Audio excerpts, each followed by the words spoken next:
नमस्कार दोस्तों, आज हम इस सत्र में बात करेंगे अध्यापक भर्ती परीक्षा की आगे के समय की रणनीति को लेकर। मैं आपके पूरे पार्ट को 3 भागों में बांट रहा हूँ। सबसे पहला राजस्थान अध्ययन,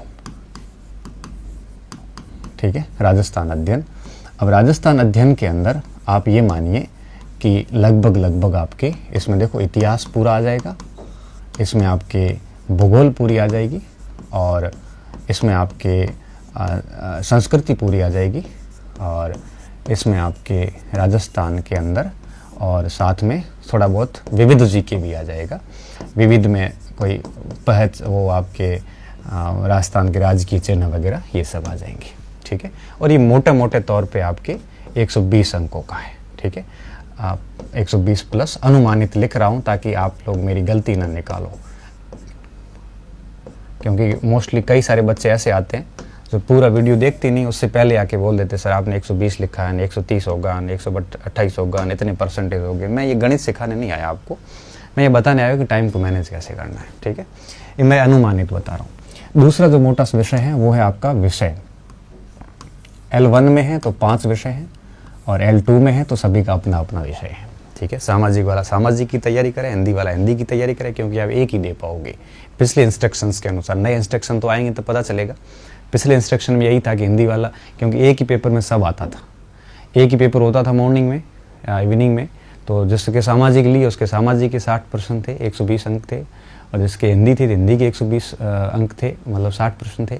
तो 60% ही थे मेरे हिसाब से, तो मुझे देखना और पड़ेगा, खैर जो भी है 120 अंक तो इस हिसाब से था, ठीक है। तो अब देखो विषय, अब विद्यालय विषय जो है ये अगर अपन बात करें इसकी L2 की, तो L2 में क्या मामला है। L2 में जहाँ तक मुझे याद है 120 के आसपास का है, और L1 में आपके 5 सब्जेक्ट है, 18 का है, 18 गुना 5 लगभग 90 अंकों का है, ठीक है। 30 अंकों का फर्क आएगा। और हाँ, विद्यालय विषय।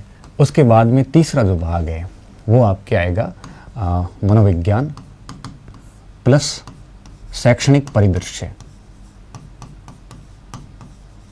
ठीक है, परिदृश्य, और प्लस समसामयिक,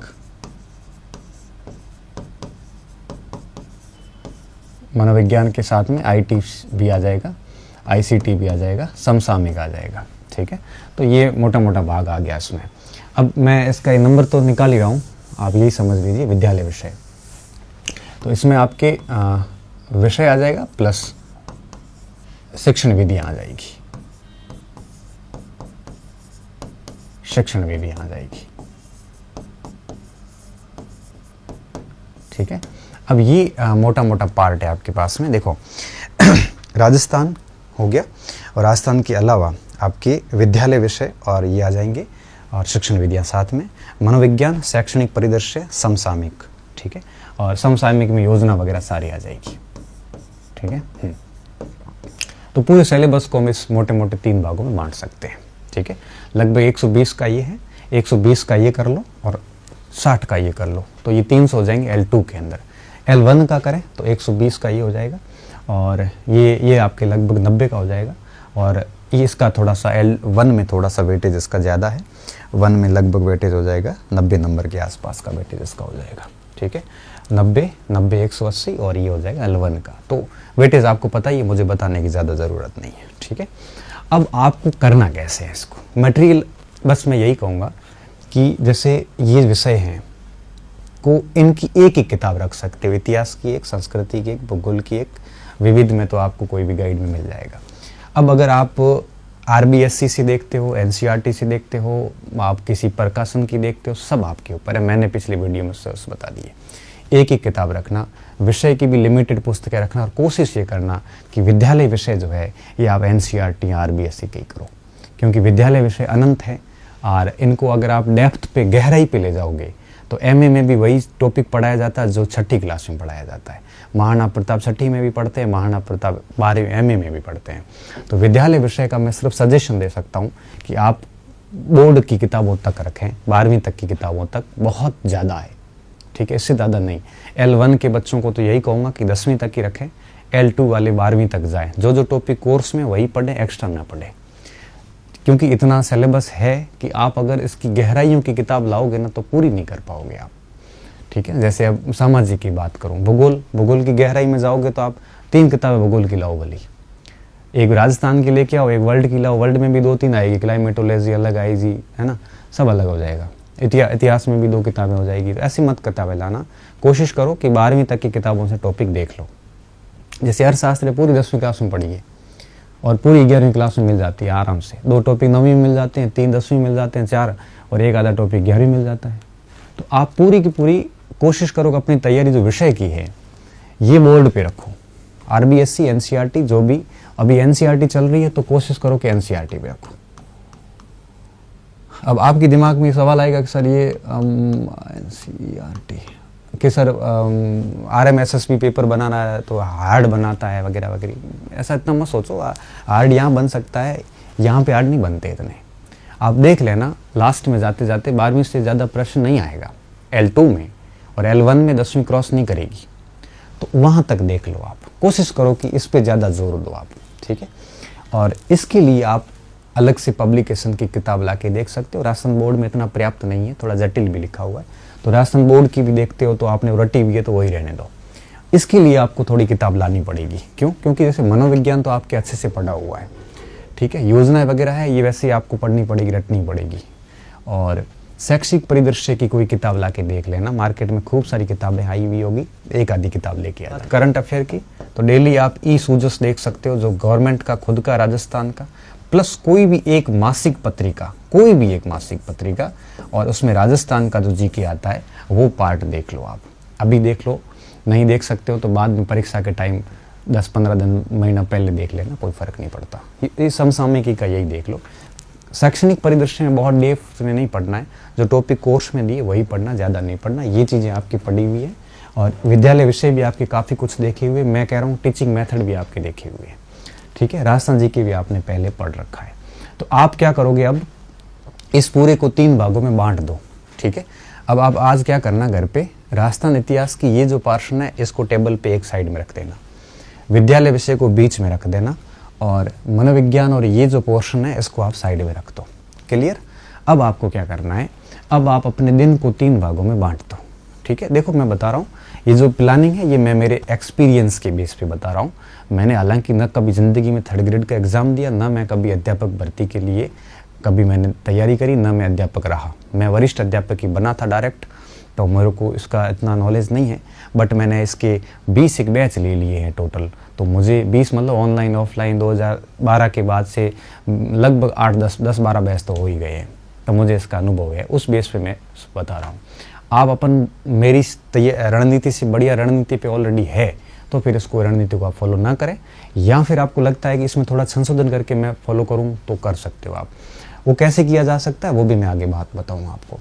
अब आपको क्या करना है, मैं ऐसा मान रहा हूँ कि आपको सुबह सुबह मॉर्निंग में मॉर्निंग शिफ्ट इसको दे दो आप। डेली सुबह सुबह 3 से 4 आवर्स आप सुबह सुबह राजस्थान जीके को दे दो। क्या करना है, जैसे पहले भूगोल ले ली तो 3-4 घंटे डेली भूगोल देखो, भूगोल हो जाती है, फिर इतिहास, फिर संस्कृति, फिर विविध, फिर वापस रैंडम घुमाओ उसको, फिर इतिहास, भूगोल, संस्कृति, फिर उसको घुमाते जाओ। ऐसे करके आपको कोशिश ये करनी है कि रैंडम घुमाने का मतलब ये है कि जैसे 10 दिन में आपने भूगोल पढ़ ली, फिर आगे 10 दिन में इतिहास का प्रयास करो, फिर आगे 10 दिन में आप संस्कृति देख लो। अगर पहले देख लिए तो और भी बढ़िया बात है। तो इस तरह से इसको घुमाते घुमाते पे इसके देखोगे ना कंटेंट, तो उसके बाद के प्रश्न साथ साथ में करते हुए चलो, पुराने प्रश्न वगैरह जैसे टॉपिक देख लेते हो, हाथों हाथ प्रश्न जो आएंगे पीछे वो भी देख लो साथ साथ में। तो इस तरह से मॉर्निंग के 2-3 घंटे है वो आप इसको समर्पित कर दो, ठीक है। अब कोचिंग जा रहे हैं तो ये चीज़ें नहीं हो पाएगी, अभी सेल्फ कर रहे हैं तो ये हो जाएगी, ठीक है। दूसरा आता है फिर विद्यालय विषय। आपके विषय में ये विषय का ज्ञान आएगा और यहाँ पे आपके शिक्षण विधियाँ आएगी।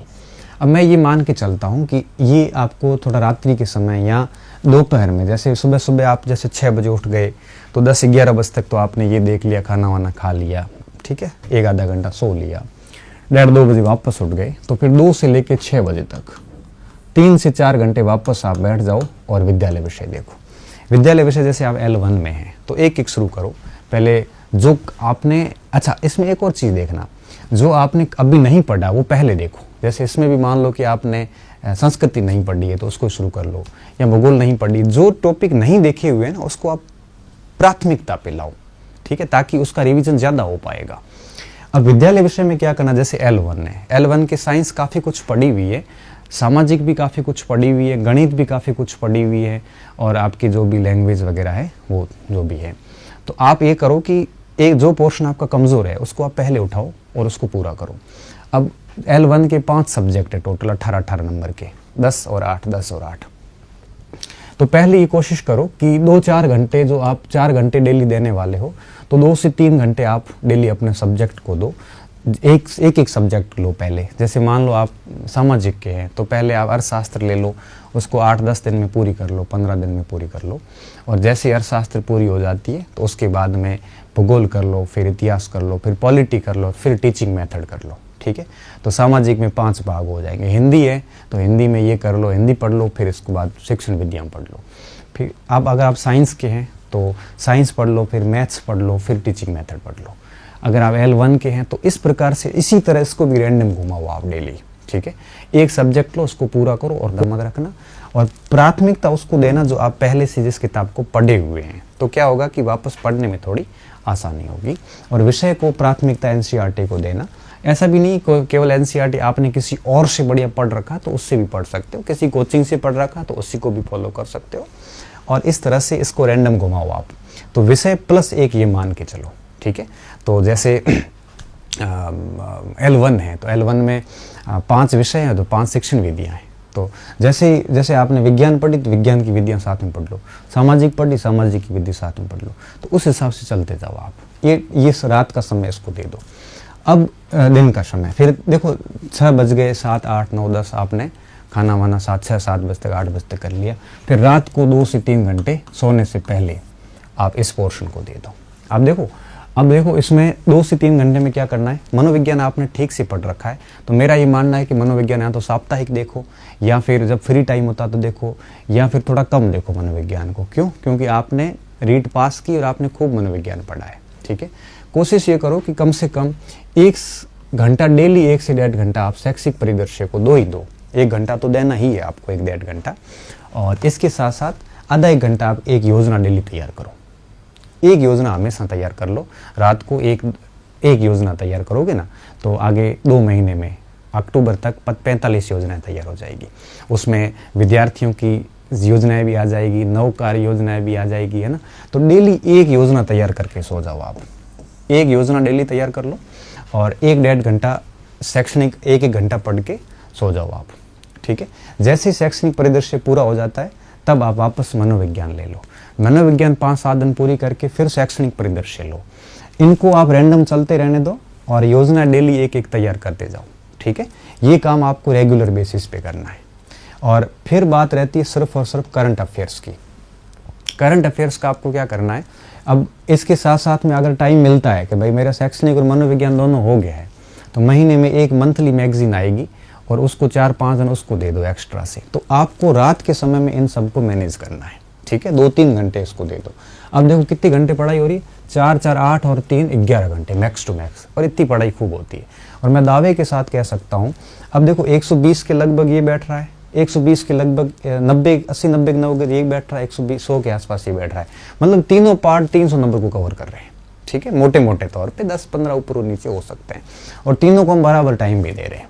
अब देखो ये आपका टाइम मैनेजमेंट खराब कब होगा, जब आप मोबाइल में माथाफोड़ी करोगे। ये टाइम मैनेजमेंट कब खराब होगा, जब आप टेस्ट सीरीज सब एक साथ अगर पंगे ले लोगे तो भी खराब हो जाएगा। ये आपका मैनेजमेंट कब खराब होगा, जब आप किसी साथियों के साथ में गप्पे मारोगे या सामाजिक समस्याओं पे थड़ी पे बैठ के चर्चाएं करोगे या मेरिट पेपर डिस्कशन ऐसे फालतू बातें करोगे, तो फिर आपका ये मैनेजमेंट नहीं हो पाएगा। एक दिन के मैनेजमेंट से काम नहीं चलेगा। ये अब आप मान के चलिए कि आपको अब 10 फरवरी तक ऐसे ही लगे रहना है। आज तारीख है 17 सितंबर में रिकॉर्ड कर रहा हूँ वीडियोस, और 17 जनवरी तक मान के चलो कि आपको ऐसे ही चलना है। घर जाना भूल जाओ, घर नहीं जाना, अब परीक्षा दे के ही जाना। बीच में दीपावली आएगी, छुट्टियां आएगी, डिस्टर्ब होंगे, ऐसा मत करना। ये जिसने फॉलो कर लिया ना परीक्षा तक, टिल एंड तक, मैं दावे के साथ कह सकता हूँ वो असफल नहीं हो सकता। नोट्स बनाने का वक्त नहीं है अभी।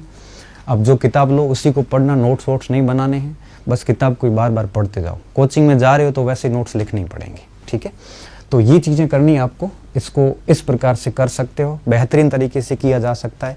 अब मेरे हिसाब से मैंने सारे पार्ट ले लिए, कोई पीछे रहा तो नहीं है, क्या रह सकता है। विद्यालय विषय और विधियाँ हो गई, मनोविज्ञान, शैक्षणिक परिदृश्य, योजना समसामयिकी आ गई और राजस्थान का पूरा कंटेंट आ गया, ठीक है। अब क्या रहा पीछे, अब रहा तो कुछ नहीं है, मेरे हिसाब से तो कुछ नहीं रहा है। कोई छोटा मोटा रहा तो आप अपने स्तर पर भी सेट कर सकते हो। फिर ये मत कहना सर आपने ये छोड़ दिया पार्ट, ये वो है ना, मेरे को पेपर नहीं देना, पेपर तो आपको देना है, ठीक है। तो इस हिसाब से मेरे हिसाब से आप इसको बहुत बढ़िया तरीके से कर सकते हो। डेली एक योजना तैयार कर लो आप। अच्छा, जरूरी नहीं रात को ही करो, दिन में फ्री बैठे थे उस समय कर लो एक योजना। अपना टारगेट एक योजना तैयार करना है। योजना कहाँ से तैयार कर सकते हो आप एक काम करना, एक जन कल्याण वेबसाइट है राजस्थान सरकार की, जन कल्याण पोर्टल है, राजस्थान सरकार ने इस पर सारी योजनाएं बना रखी है, उस पर कर सकते हो। जन सूचना पोर्टल पर कर सकते हो, ठीक है। यहाँ ये वेबसाइट खोलना और यहाँ वेबसाइट खोलोगे तो हर वेबसाइट पे आपको ऑथेंटिक जानकारी मिलेगी और यहाँ पे जाके डेली एक बढ़िया योजना कैसी, जो 2019 के बाद शुरू हुई हो। पहले तो फ्लैगशिप देख लेना, 28 दिन तक का काम तो ये हो गया। फिर आगे 2019 के बाद की देखना 10-15 और योजनाएं होगी। योजनाएं पूरी हो जाएगी ना, उसके बाद में फिर आप करंट अफेयर भी और बढ़िया कर सकते हो, है ना। तो ये चीज़ें कर लो। तो इसको रात को टाइम दो। रात को इसको क्यों रखा है, क्योंकि फिर ये थोड़ा लाइट मोड में हो जाता है और रात को फिर बहुत दिमाग थका हुआ होता है। अच्छा, इसमें आप चेंज भी कर सकते हो, इसको इस साइड करके इसको बीच में भी ला सकते हो। अच्छा, अब आपके जो मजबूत पोर्शन है उसको थोड़ा कम समय देना, जो कमज़ोर पोर्शन है उसको थोड़ा ज़्यादा समय देना। जो नहीं पढ़े वो पहले पढ़ लेना, जो पढ़े हुए उसको बाद में पढ़ना। और कई सारी चीज़ें व्यक्तिगत होती है, व्यक्तिगत मतलब हर व्यक्ति के अलग सब्जेक्ट अच्छे होते हैं, अलग अलग चीज़ें होती है, तो आप अपने अनुसार इन चीज़ों को चेंज कर देना, ठीक है। आप इस तरह से काम करना और मैं उम्मीद कर रहा हूँ कि आपके लिए वीडियोस बहुत फ़ायदेमंद सिद्ध होगा। और अब हम अभी हाल फिलहाल सितंबर चला गया, अक्टूबर में वापस मिलेंगे 1 महीने 1.5 महीने बाद में और पूछते हैं आपकी प्रोग्रेस क्या रहती है और फिर उसके बाद आगे बात करेंगे, ठीक है। मैं इन चीज़ों पे बात नहीं करूँगा कि आप योग्य है कि नहीं है, मैं सिर्फ इतना कहूँगा कि अगर आपने रीट दे दिया है, भले आप फर्स्ट ईयर के हो भले सेकंड ईयर को, दबा के तैयारी कीजिए, क्योंकि मेहनत कभी व्यर्थ नहीं जाती और माँ सरस्वती आपको उतना देगी जितनी आपने मेहनत की, क्योंकि माँ सरस्वती अपने ऊपर ऋण नहीं रखती, ठीक है। तो बिल्कुल शांत चित्त से मेहनत करते जाइए, अपने हाथ में मेहनत के सिवा कुछ भी नहीं है, ठीक है। बहुत बहुत धन्यवाद विद्यार्थियों, अच्छे रहिए, मस्त रहिए और इस शेड्यूल से पढ़ते रहिए। मिलते हैं 1 महीने बाद में और कोई जेन्युइन प्रॉब्लम आती है तो मैसेज छोड़ देना इस पर टेलीग्राम वगैरह पे, तो मैं मैसेज देखने के बाद में वापस तय करूँगा कि मुझे वापस